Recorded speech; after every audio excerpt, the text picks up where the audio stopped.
할렐루야. 하나님의 은혜가 이 시간 우리들 모두에게 임하기를 주의 이름으로 축원합니다. 오늘 말씀의 제목 한번 따라 하실까요? 눈물은 하나님 안에서 기쁨으로 가는 길목일 뿐입니다. 아멘. 믿음 되길 바랍니다. 여러분들 설교 듣기 전에 이런 생각을 한번 해보시면 좋겠어요. 내가 삶을 치열하게 살다가 너무 힘들어서 엉엉 운 적 있으십니까? 또 설교 내내 그 생각만 하다가 계속 울다 가지 마시고 잠깐 생각해 보시고, 그리고 또 거기에 생각을 하나 보태서 엉엉 우는 이 눈물이 어디로 가야 될까? 더 큰 눈물로 가야 될까? 아니면 큰 기쁨으로 가야 될까? 이런 정도를 한번 생각하면서 말씀을 들으면 좋겠습니다. 제가 고향이 원주인데 원주에 제가 고등학교까지 다녔고요. 거기서 저를 이제 지도해 주셨던 목사님은 지금 은퇴하셨습니다. 그때 제가 이제 거기서 신학대학을 갔기 때문에 그 목사님은 저희 아버님과 같이 그렇게 늘 고마운 분이죠. 그 목사님에 대한 간증을 잠깐 하고자 합니다. 이 목사님이 이제 학교를 신학대학을 졸업하고 목회를 나간 게 60년도 말이나 70년도 초 정도 됐는데, 그때 한국 상황이 굉장히 어렵다는 거 여러분 잘 아시죠? 어디로 가냐면 충주에서 좀 더 시골로 들어가는 그쪽 시골 교회에서 이제 목회를 시작했다 그럽니다. 어느 정도로 어려웠냐면 화장실이 집 바깥에, 그 당시는 거의 그랬습니다. 집 바깥에 있었고 그 시골 교회 밖에 있는 그 사택 밖에 있는 화장실에 문을 이렇게 나무 문을 달 만한 형편이 안 돼서, 여기 나이 드신 분들은 그런 게 혹시 기억날지 모르지만 화장실 문을 비닐 천막 같은 거 있잖아요. 그걸로 달아가지고 이렇게 제끼고 들어가고 이렇게 제끼고 나오고 이런 거 아세요? 모르는 게 복입니다. 근데 저는 어릴 때 그거 본 적이 있어요. 아무튼 그런 화장실이었다는 거예요. 근데 이제 결혼해가지고 사모님도 간호사였는데 이분이 이제 복음 증거하겠다는 걸 가지고 이제 직업을 뒤로 하고 남편과 그 시골에 와서 이제 목회를 하는 겁니다. 그러다가 이제 임신을 했어요.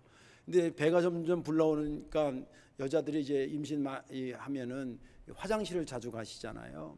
그 이제 낮에 화장실 가는 건 문제가 없는데 그 젊은 색시가 밤에 이제 그 불도 제대로 없는데 화장실에 가는 게 이게 보통 불편한 게 아니라 무서웠대. 그쪽 뒤로는 이렇게 야산도 그래가지고 너무 무서웠답니다. 그렇다고 허구한 날 남편 보러 갈 때마다 밤에 자는데 새벽 기도 인도할 남편이 뻔히 아는데 깨워서 화장실 데려가는 것도 한계가 있고, 또 소변은 본인이 봐야지 남편이 봐야 소용없잖아요. 그러니까 천상 자기가 가야 되는 거예요. 근데 이제 뭐 이렇게도 저렇게도 이제 결국 이제 혼자 다니는데, 그날따라 이제 좀 날씨도 안 좋고 그런데 이제 이제 어두운 데를 가는데 갑자기 바람이 확 불면서 그 화장실 문에 커튼으로 서 있던 그 비닐 문이 확 뒤집어 이렇게 꼼꼼한데 뭐가 확 움직인 거예요. 그러니까 뭐가 나타난 줄 알고 사모님이 놀래가지고 팍 넘어졌는데 뒤로 벌러덩 자빠진 거예요. 배는 이래가지고. 그 이제 뭐 그 심장이 얼마나 뛰었겠어요. 벌렁벌렁 무섭고. 이제 그러고 이제 했는데, 그리고 이제 얼마 안 돼서 애가 만삭이 돼서 이제 아기를 낳았는데, 이 애를 조금씩 키우다 보니까 이름을 불러도 잘 못 알아듣는 거예요, 애가. 그래서 종합 큰 병원 가서 물어보니까 이 청력에 아주 심각한 문제가 생긴 거 있었던 거예요. 근데 이 사모님이 간호사 출신이니까 얘가 왜 그럴까? 자기네 본가도 그렇고 우리 남편네 집안도 귀가 안 들리는 이런 가족력이 없는데, 그 쭉 생각해 보니까 딱 머리에 찝히는 게 하나가, 자기가 그때 해가지고 너무 놀래가지고, 그치 산모가 놀랐으니 아기 태아가 좋았을 리가 있겠어요? 이제 그게 딱 찝히더라는 겁니다. 그 뭐 어떻게? 근데 그나마 불행 중 다행은 아주 고성능, 제가 어릴 때도 제가 학생 때 초등학교 들어가기 전 뭐 이랬거든요. 그 큰 아들이요. 그래가지고 고성능 보청기를 껴서 제후 통화가 이렇게 서로 이야기가 될 정도, 이거 빼면 안 되는 그 정도로 해서 이제 애가 자랐습니다. 또 성격도 이렇게 얌전해요. 혼자 뭐 이렇게 하는 거 혼자 얌전해요. 이래 있어요. 얘가 이제 고등학교 가게 됐습니다. 고등학교 갔는데 그때부터 이제 엄마 아버지의 걱정이 더 커진 거예요. 왜냐하면 고등학교 때까지는 그래 뭐 내 자식을 이렇게 품어 키우지만 마냥 이룰 수는 없잖아요. 언젠가는 대학 졸업하고 자기 직업을 향해서 가야 되는데 그때 머리가 나쁜 건 아니었어요. 예. 그런데 이게 참 막연한 거예요. 그래서 고민하다가 그 목사님 생각에 그냥 얘가 이게 나무 같은 거 하고 이렇게 꽃 같은 거 갖고 오는 걸 좋아하니까 조그마한 꽃가게를 하나 만들어서 이렇게 조용하게 일생을 보내게 해주자. 이제 그런 생각을 하고 대학은 이제 원예과 같은 데 보내야 되겠다. 그 원주 상지대학교가 거기에 원예과인가가 뭐 있었어요. 그걸로 보내야 되겠다. 이런 생각으로 있고 이제 고3이 딱 됐는데 감리교 신학대학에서 역대 그런 적이 없었거든요. 그 해에 특별 전형이 생긴 거예요. 그 특별 전형이 두 조건인데 하나는 본인이 장애가 있어야 돼요. 그리고 두 번째는 거기를 졸업한 사람 졸업한 다음에 장애인들을 특별 목회를 하려고 한 사람만 뽑는 거예요. 그 기사를 목사님이 딱 보니까 당신 아들 얘기를 하고 있는 것 같더라는 거예요. 그래가지고 이 원서를 냈는데 붙었어요. 그래서 공부를 잘하고 지금 원주 농화선교교회의 담임 목사로 수년째 수년이 뭐예요? 벌써 20년 이상 했겠네요. 그렇게 하고 있고 우리 교회에서 선교 지원하고 있는 교회가 그 원주 농화선교교회예요. 할렐루야. 그 자식을 키우면서 수없는 눈물을 흘렸는데 하나님의 놀라운 역사로 그것이 큰 기쁨이 되고 그런 간증을 갖고 있는 목사님이 계십니다. 눈물은 하나님 안에서 큰 기쁨이 될 줄로 믿습니다. 오늘 본문에 있는 말씀은 눈물 많이 흘리던 초대교회의 이야기를 다루고 있습니다. 예수님이 사후 후에 기독교 공동체가 와야 될 줄 알고 유대인들이 좀 내버려 뒀는데 한 50일 지나더니 성령 받고 이 사람들이 완전히 180도로 바뀌어지더니 막 복음을 증거하기 시작하고 놀라운 기적이 막 일어나면서 기독교가 예루살렘 안에 있던 믿음의 사람들이 점점 많아지기 시작했습니다. 위기감을 느낀 유대인들이 이거 안 되겠구나 하는 본때를 보여주겠구나. 그래서 가장 첫 번째 타겟을 잡은 사람이 누구냐면 스데반이었습니다. 복음 증거하는 데 가가지고 돌로 쳐서 진짜 죽여버려요. 그 스데반이 돌에 맞아 쓰러지면서 두 마디의 기도를 합니다. 하나님, 내 영혼을 받아 주옵소서. 자기가 이제 죽어가는 걸 알아서 기도했겠죠. 하나님, 내 영혼을 받아 주옵소서. 또 한 번째는, 두 번째는 주님, 저들의 죄를 저들에게 돌리지 마옵소서. 저들을 용서해달라는 기도를 하고 숨집니다. 한 명 죽이기가 힘들었는데 한 명 죽이고 나니까 탄력이 받아가지고 박해하는 수위가 점점점 깊어지고 넓어지기 시작했습니다. 그래서 곳곳에서 막 잡아다가 감옥에 집어넣고 막 이런데 그때 앞장섰던 인간이 누구냐면 사울이었습니다. 나중에 바울이 된 사람이죠. 그 사람들과 동조했던 많은 세력들이 그렇게 기독교 공동체를 박해하기 시작했습니다. 그러니까 이들이 거기에서 더 이상 복음을 증거하지 못하니까 다른 지역으로 흩어져 복음을 증거하기 시작합니다. 한편 스데반이 돌에 맞아 순교했으니까 그래도 이것을 버려두고 갈 수는 없잖아요. 그 성경에 보니까 경건한 사람들이, 영어로는 하나님 닮아가는 사람들이, 그 사람들이 스데반의 시체를 수습하며 장례를 지면서 여기 보니까 크게 울었더라. 우리로 표현하지만 엉엉 울은 겁니다. 내가 만약에 여기 있어도 그랬을 것 같아요. 여러분들 지금 우리 상황이 그렇지 않으면 담임 목사가 이게 상황이 그러지 못한데 가서 복음 증거하다가 돌에 맞아서 죽었다 그럴 때 장로님들과 교인들이 가서 그 시신을 가지고 장례 치를 때 교인들이 울음바다가 되지 않겠어요? 마치 그런 겁니다. 제가 영어 성경도 찾아보고 딴 데 여러 찾아보니까 정말 그냥 울었다가 아니라 크게 울었다. 크게 울었다. 그리고 이제 흩어져서 있는 사람들이 거기서 도망간 거 형태는 그렇지만 무서워서 도망가서 숨어 있는 게 아니라 여기서 복음을 못 전하기 때문에 다른 데로 가서 복음을 증거하기 시작합니다. 그래서 흩어진 곳에 가서 막 복음을 증거했고, 그 중에 샘플로 하나 오늘 제시된 사람이 빌립이 평상시에 잘 가지 않았던 사마리아 사람들이 사는, 유대인들의 입장에서는 이방인처럼 취급하는 그 사마리아 성에 가가지고 예수는 그리스도라고 하고 계속 복음을 증거하니까 그들이 그 말씀을 믿기 시작합니다. 그리고 병자들이 오기를 그들을 위해서 기도했더니 막 낫고, 어떤 일을 기도하니까 귀신이 쫓아나가고, 막 그런 놀라운 역사가 막 그 속에 일어나기 시작합니다.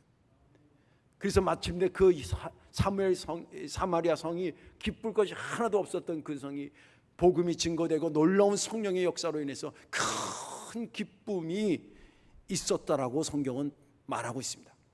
이게 본문의 전반적인 말씀입니다. 저는 지난 주간에 이 말씀을 보면서 제가 은혜 받은 것은 2절의 말씀과 8절의 말씀, 다시 말해 2절에서 8절로 옮겨가는 그 말씀이 제게 은혜가 됐습니다. 2절에 말하기를 경건한 사람들이 스데반을 장사하고 위하여 크게 울더라. 이게 초대교회의 그때 당시의 하나의 모습이었잖아요. 크게 울었더라. 그리고 8절은 그 성에 큰 기쁨이 있더라. 한 문장 안에 큰 눈물이 있고 큰 기쁨이 있다는 것은 그냥 우연히, 이게 시간적으로 얼마나 차이가 났겠어요. 수십 년이 있었던 게 아니거든요. 설령 수십 년이 걸렸다 하더라도 한 문장 안에 큰 눈물이 분명히 기록되고 나서 얼마 안 돼서 큰 기쁨이 있었다는 것은 이건 우연히 있어진 것이 아니라는 생각이 들면서 은혜가 됐습니다. 그렇지, 하나님의 역사는 이런 것이다니. 기독교의 역사는 눈물로 시작될지라도 마침내 큰 기쁨으로 끝나는 것이고, 우리의 믿음의 여정도 보면 때로는 눈물을 흘리는 것이 있지만 하나님의 은혜 가운데 그것은 뭐잖아, 큰 기쁨이 된다는 것을 많이 경험한 저로서는 이 말씀이 얼마나 은혜가 됐는지 모릅니다. 오늘 말씀에 저와 여러분들 은혜 받으시고, 여러분들에게 혹시 눈물이 있으면 그 눈물이 뭐잖아 큰 기쁨이 하나님의 은혜 가운데 될 것을 믿는 귀한 시간 되기를 주님의 이름으로 축원합니다. 자, 어떻게 눈물이 큰 기쁨이 될까 한번 생각해 보세요. 그 첫 번째는 하나님 안에서 되는 것입니다. 엔 크리스토스 그러잖아요. 하나님 안에서, 그리스도 안에서 되어집니다. 근데 한번 생각해 보세요. 진짜 어떤 이 큰 눈물이 어떻게 큰 기쁨이 되냐고. 시간이 그렇게 해줄 수 있을까요? 시간은, 이 눈물의 기억을 사람이 시간이 지나면 이 기억력이 이렇게 또렷해지지 않아요. 저도 이게 이제 60 가까이 되니까 옆방에 왔는데 내가 지금 왜 왔지? 그래서 그 방으로 다시 가봐야 해. 아, 그랬지. 그래서 그런 것도 있고, 이거 비밀인데 죄송한데 교인을 만나서 너무 반가워서 권사님, 근데 이름이 갑자기 생각이 안 나. 권사님만 생각나는 거예요. 그래도 그나마 감사하죠. 이분이 권사인가 집사인가 이거 헷갈리면 안 되는데 뭐 매사 그런 건 아니지만 순간순간 그렇다. 그러니까 시간은 우리의 눈물의 기억을 조금 잊어지게 할 수는 있어요.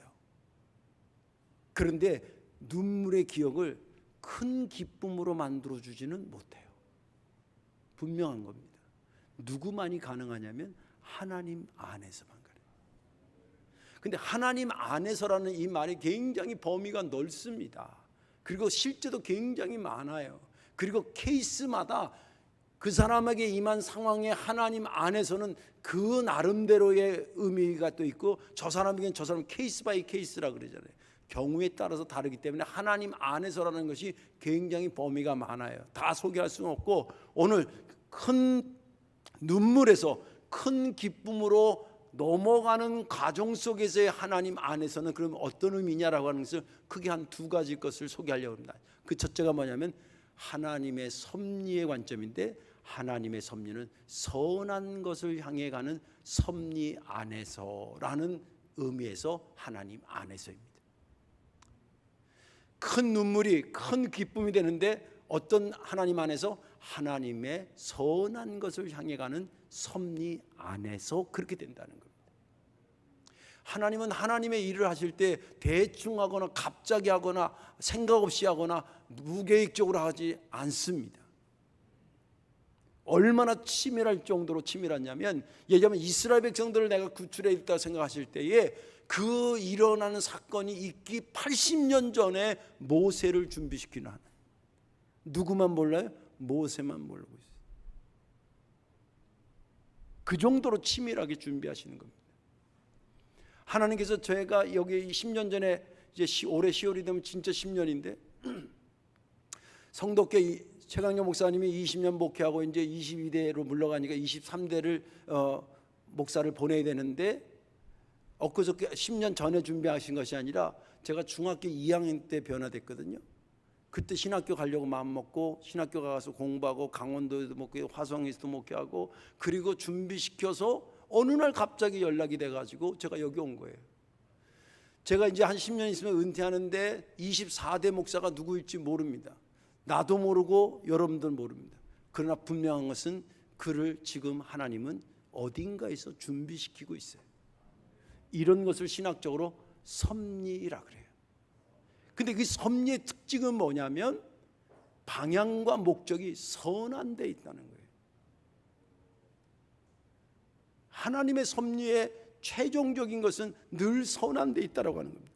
오늘 본문에서도 하나님의 그러면 선하신 섭리가 있으니까 큰 눈물이 큰 기쁨이 되지 않았겠어요? 본문에 나타나 있는 하나님의 선하신 섭리는 어떤 것인가 한번 보십시다. 오늘 본문 8장 1절 하반부에 보면 이렇게 기록이 있습니다. 그날에 예루살렘에 있는 교회에 큰 박해가 있어 사도 외에는 다 유대와 사마리아와 모든 땅으로 흩어지니라. 이 말은 사울과 그를 동조했던 악한 세력들이 기독교 공동체를 막 박해하니까 도저히 거기서 복음을 증거할 수 없어가지고 흩어졌다는 거예요. 요 사실만 보면 얼마나 눈물이 나는 겁니까? 아니 내 땅에서 내 집에서 내가 못 살고 복음을 증거한다는 이유 하나만은 여기서 고향을 쫓겨나가고 내 집에서 쫓겨나가고 딴 지역으로 타 지역으로 가니 얼마나 눈물 나는 거예요. 그런 것을 하나님께서는 흩어진 것으로 끝나지 않게 하시고 큰 기쁨으로 만들어 가시는데 그 과정에서 그들이 흩어져서 하나님의 복음을 증거하기 시작하고 또 성령께서 강하게 거기에 역사하면서 놀라운 생명 역사를 만들어가면서 결국 그들에게 큰 기쁨이 됐다는 겁니다. 이게 왜 선한 거냐면 초대교회 교인들이 초반에 그들이 주님을 위해서 목숨을 걸어야 되겠다, 복음을 증거해야 되겠다, 이런 열정은 정말 박수를 100번 1000번 쳐도 모자랄 정도로 위대하고 값비싼 겁니다. 그런데 그들에게 좀 부족한 것이 있었습니다. 그것은 구원에 대한 대상의 범위에 문제가 있었습니다. 이들은 열심히 증거하긴 증거하는데 누구에게만? 유대인에게만 예수를 증거해야 되겠다고 생각했습니다. 이 초대교회의 첫 번째 실수입니다. 그런데 이것이 왜 실수라고 그러냐면 하나님의 구원의 범위가 그랬으면 실수가 아니죠. 예수님의 십자가의 범위가 거기였으면 실수가 아닌데 하나님이 독생자 예수 그리스도를 이 땅에 보내실 때 유대인들만 구원시키라고 십자가에 달려 죽게 하신 것이 아니거든요. 예수님이 십자가에 달려 돌아가시고 당신이 죽으실 때에 유대인들만을 위해서 죽은 게 아니었거든요. 그가 부활해서 초대교회 공동체한테 말해준 그 사도행전 1장 8절이 그것을 정확히 말해주고 있습니다. 부활해서 승천하기 직전에 제자들에게 한 말이 이 말이에요. 오직 사도행전 1장 8절 오직 성령이 너희에게 임하시면 너희가 권능을 받고 예루살렘과 온 유대와 사마리아와 땅끝까지 이르러 내 증인이 되리라 하시니. 근데 이거를 초대교인들이 들었거든요. 근데 오늘 8장 1절 하반부 보니까 거기가 문장이 비슷해지잖아요. 이제서 다 유대와 사마리아와 모든 땅으로 흩어지니라. 일부러 그렇게 쓴 것이 아니라 주님이 그렇게 구원의 범위를 정해놓으셨는데 유대 크리스찬 공동체가 그것을 인지하지 못할 때 공교롭게도 박해가 일어났고 그 박해를 기점으로 해서 하나님은 이 구원의 범위로 넓혀 나가셨고, 여러분 생각해 보세요. 이게 선한 겁니까 악한 겁니까? 우리만 예수 믿는 게 좋아요? 이 지역이 다 예수 믿는 게 좋아요? 아니 우리끼리만 믿지. 그거는 주님의 구원과 우리 이해는 되지만 주님의 구원과는 아니기 때문에 그렇게 먹으면 안 되는. 그래서 이들이 오든 안 오든 우리가 이적을 품자고 하는 거 아니에요. 예. 이게 선한 것 아닙니까? 이런 선한 뜻이 있었기 때문에 아무리 박해가 오더라도 그것을 그렇게 옮겨가셨다. 큰 기쁨으로 옮겨가셨다는 거예요. 이것을 내 삶으로 적용하면 어떻게 할까요? 내 삶에 진짜 벌레 같은 것들이 끼어가지고 악한 것의 세력에 교주를 받아가지고 나를 힘들게 하는 세력들이 있을 수 있습니다. 나로 하여금 큰 눈물 나게 하게 하는 것들이 있을 수 있어요. 사안일 수도 있고 사람일 수도 있어요. 그때에 절대 낙심하지 마세요. 그리고 눈물을 흘려야 될 때는 그냥 흘리세요.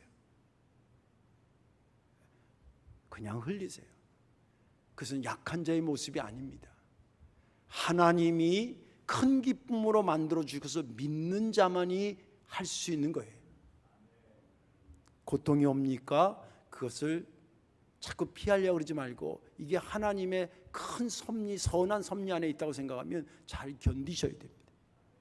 그때 그에게 반드시 그 눈물은 큰 기쁨이 되게 돼 있는 것입니다. 그래서 하나님 안에서 그렇게 되질 때 하나님의 어떤 안에서 선한 것을 향해 가는 그분의 섭리 안에서 그렇게 되는 것입니다. 그 믿음 있기를 주의 이름으로 축원합니다. 또 하나 마지막으로 얘기한다 그랬잖아요. 하나님 안에서 두 번째 의미는, 그 두 번째 하나님 아니라고 하는 것의 두 번째 의미는 뭐냐면 하나님의 절대 능력 안에서 그 뜻입니다. 오늘 여기 본문에 보면 두 세력이 등장합니다. 하나는 큰 기쁨을 큰 슬픔으로 만드는 세력이 있고요. 하나는 큰 슬픔을 큰 기쁨으로 만드는 능력이 나왔다. 두 개가 교차하고 있습니다. 큰 슬픔을 큰 기쁨으로 큰 슬픔으로 만드는 세력은 사울을 비롯한 악한 자들입니다. 뒤에는 마귀가 조정하는 거죠. 그래서 기독교 공동체가 예수 믿고 성령 받아서 너무 기뻐하는데 거기다가 그냥 스테반을 죽이면서 찬물을 팍 끼얹는 거예요. 이런 세력입니다. 이것도 나름대로 세력이 있는 거예요. 그런데 오늘 본문에는 그 세력만 얘기하는 것이 아니라 그렇게 해서 엉엉 울면서 장례를 치른 초대교회의 슬픔에 잠겨있는 그들을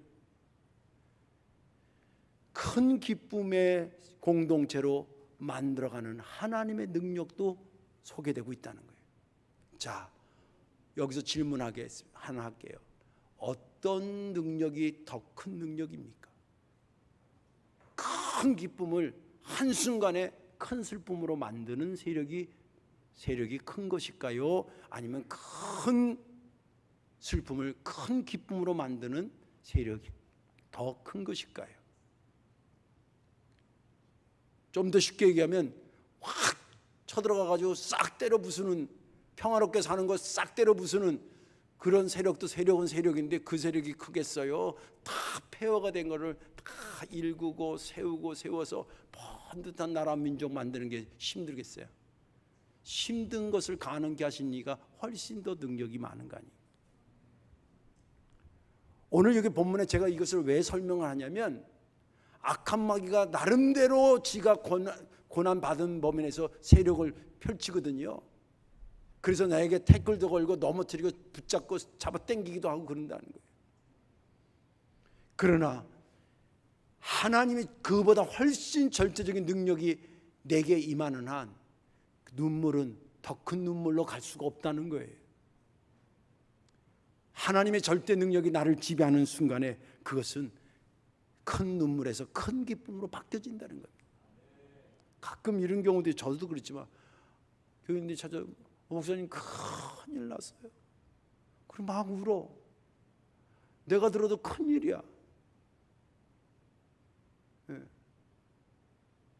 근데 큰일이라고 우는 이유가 뭘까요? 가만히 생각해 보세요. 일이 생겼는데 터졌는데 내가 수습할 능력이 안 되니까 큰일인 거예요. 그러나 하나님에게는, 잘 들으세요, 하나님에게는 큰일이 없어요. 여러 일은 있을 수 있어요. 이 사람의 일, 저 사람의 일, 이 기도, 저 기도, 여러 일은 있을 수 있지만 하나님에게는 큰일은 없어요. 왜? 결국 뭐의 차이냐면 능력의 차이라 이 말이에요. 능력의 차이. 그 하나님의 능력이 내 삶에 임하면 그 안에서 반드시 눈물은 더 큰 눈물로 가지 않는다는 거예요. 마귀보다 훨씬 더 상상할 수 없는 하나님의 능력이 나를 감싸고 있다는 거예요. 오늘 여기 본문에 보면 두 눈물이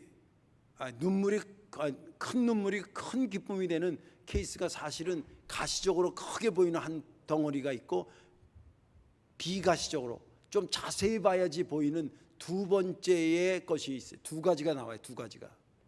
큰 눈물이 큰 기쁨이 된 거가. 첫 번째는 초대교회 공동, 지금 제가 계속 설교하는 첫 번째 그 사람들입니다. 정말 엉엉 울면서 장례를 치렀는데 세상에 흩어져서 복음 증거해도 여기 성령의 역사가 강력하게 일어나가지고 여기서 큰 기쁨을 만들어 주신 거, 그 사람들 큰 눈물이 큰 기쁨이 하나님의 절대 능력 안에서 있다는 것을 깨달았어요. 그죠? 그리고 그 절대 능력으로 또 하나를 바꿔놨는데 뭐냐면 사울이 바울 된 거예요. 그러면 사울처럼 큰일인 사람이 어디 있어요? 응? 사울처럼 불쌍한 사람은 어디 있어 세상에? 우리가 누가 보면 아유 저 어떻게 했는데 저거 이런 인간이 있잖아요. 예.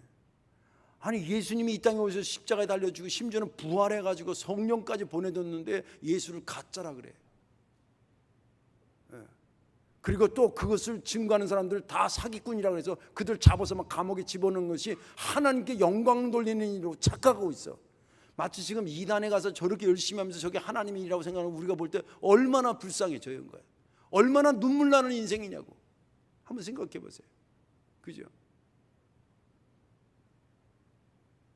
근데 초대교회 공동체가 이 사울이 보통 골칫거리가 아닌 거예요. 진짜 큰일 덩어리예요. 어떻게 누가 하지를 못해. 일단 하는 건 피하는 수밖에 없었어요. 근데 누구한테는 큰일이 없다고요? 하나님한테는 큰일이 없어요. 하나님께서는 타이밍만 딱 잡고 있었어. 이 사울이 이제 예루살렘 중심으로 해가지고 하는데 이 사람들이 전체적으로 막 흩어지니까 다메섹은 지금 시리아 쪽입니다. 그것도 가봤거든요. 그쪽 꽤 먼 거리인데 거기에 기독교 공동체라는 있다는 정보를 가지고 거기까지 잡으러 가요. 지네 동네에서나 잘하지. 그냥 거기 가다가 주님이 나타나가지고 패대기를 쳤어야죠. 여기 설교 준비하면서 주님 제 주변에도 패대기 칠 사람 몇 있는데 어찌 아니하시나이까 이렇게. 그렇게 초대교회 골칫거리고 본인 스스로도 가장 슬픈 인생인데 슬픈 인생인지 모르고 있던 그를 주님한테는 큰일이 없다 그랬잖아요. 만나서 한 방에 뒤집어 놓습니다. 그리고 그의 생각도 바뀌고 믿음도 바뀌고 모든 것이 바뀌고 행동도 바뀌고 심지어는 바뀌어가지고 막 복음 증거하니까 기독교 공동체가 저 사기치고 있는 거 아니야 진짜 저거 가짜로 해가지고 우리 정보 입수하려고 간첩으로 들어온 거 아니야 이럴 정도로 못 믿. 그때 아니라고 붙잡고 끌고 갔던 사람이 바나바예요. 이 사람 진짜 바뀌었다고. 그래서 바나바 사역 하는 거예요. 아무튼 여러분들 여기 본문에 큰 눈물이 큰 기쁨이 됐는데 초대교회 공동체의 눈물과 다른 눈물의 차원이긴 하지만 초대 공동체도 큰 눈물에서 큰 기쁨으로 갔지만 이 사울도 큰 슬픔에서 큰 기쁨으로 사울이 자기가 되고 나서 하나님한테 고백하면서 뭐라 그래요? 나의 나 된 것은 주님의 은혜. 만삭되지 못한 나와 같은 부족하고 죄인 중에 괴수인 나를 주님께서 일체 받아주셔서 나를 이렇게 만들. 그가 나머지 삶은 한 번도 예수 믿게 된 것을 후회한 적이 없어요. 그리고 예수 믿기 전에 그렇게 정열적으로 예수 믿는 사람들 잡아주기로 갔던 그 열정이 그대로 뒤집어지고 대상이 바뀌니까 예수 그리스도를 증거하는 것에 자기 목숨을 겁니다. 실제 순교하는 자가 됩니다. 바울 인생을 보더라도 주님께서 강력한 절대적인 능력에 주님 안에서 슬픈 인생이 가장 기쁜 인생이 되는 것입니다. 그렇기 때문에 하나님의 절대 능력 안에 있다고 우리들 스스로가 믿고 한다고 한다면 여러분들 삶에 혹시 나쁜 사람에 의해서 어떤 다른 세력에 의해서 내 삶에 큰 눈물이 온다 할지라도 당황하거나 놀라지 말라는 게 그래서요.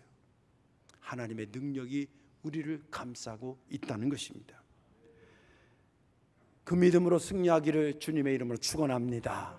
이제 말씀을 정리하겠습니다. 제가 설교를 준비하면서 이런 생각이 들더라고요.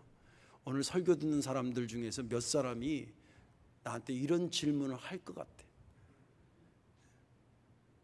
어쩜 내 마음 알았지? 여기 혹시 발견되면 그냥 성령이 알려준 걸로 생각하세요.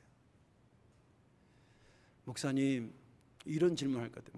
목사님 설교 말씀이 맞아요. 큰 눈물을 하나님 은혜 가운데서 큰 기쁨이 되게 하실 걸 저는 믿어요. 근데요, 꼭 맨 처음부터 큰 눈물로 시작해야 되는 거예요? 그냥 큰 기쁨으로 시작해서 더 큰 기쁨으로 끝나게 되면 안 될까요? 이런 질문할 사람이 대여섯 명 될 것 같더라고요. 왜 안 되겠어요? 되지요.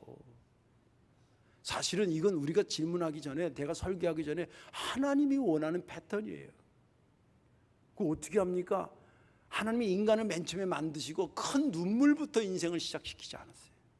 한번 보세요. 보기에 참 좋았다 그랬어요. 그리고 그 혜택을 받는 아담과 하와도 만들어지면서부터 불평과 불만과 원망과 이러지 않았어요. 자기 아내를 만들어서 그 아내가 올 때 막 내 살 중에 살이요, 내 뼈 중에 뼈요. 저도 저 집사람 처음 보니까 그러더라고. 너무 예쁜 거야.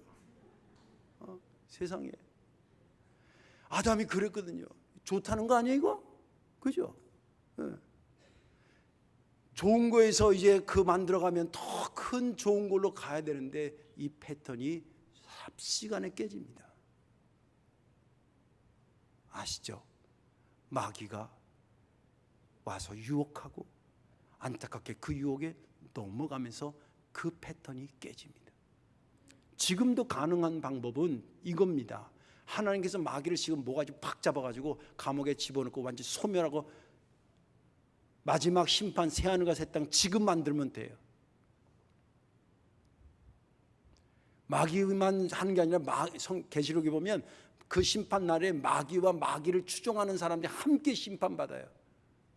그리고 우리는 새하늘과 새 땅으로 가는 거예요. 그러면 다음 주에 우리는 여기 모일 이유가 없어요. 그건 좀 아니죠. 애 장가도 보내고 또 손주도 좀 보고 싶고 또 그런 마음도 있잖아요. 그래서 주님께서 그러니까 이 말은 하나님의 섭리 가운데는 지엽적인 섭리도 있고 우주적인 섭리도 있어요. 나 개인에 대한 섭리도 있고 공동체에 대한 섭리도 있고 나라에 대한, 그리고 새하늘과 새 땅에 대한 섭리도 있어요. 그분이 주관하기 때문에 우리가 이래라 저래라 할 수는 없어요. 그 대신 하나님께서 그렇지, 마귀가 한시적으로 내가 신학적으로는 한시적 허용이라 그러는데 지금 그가 까불거리고 있어서 너를 힘들게 하는 거야. 그래서 네가 눈물 나는 건 내가 알아. 그래서 내가 너에게 복음을 주는 거야. 내 안에 있으라고.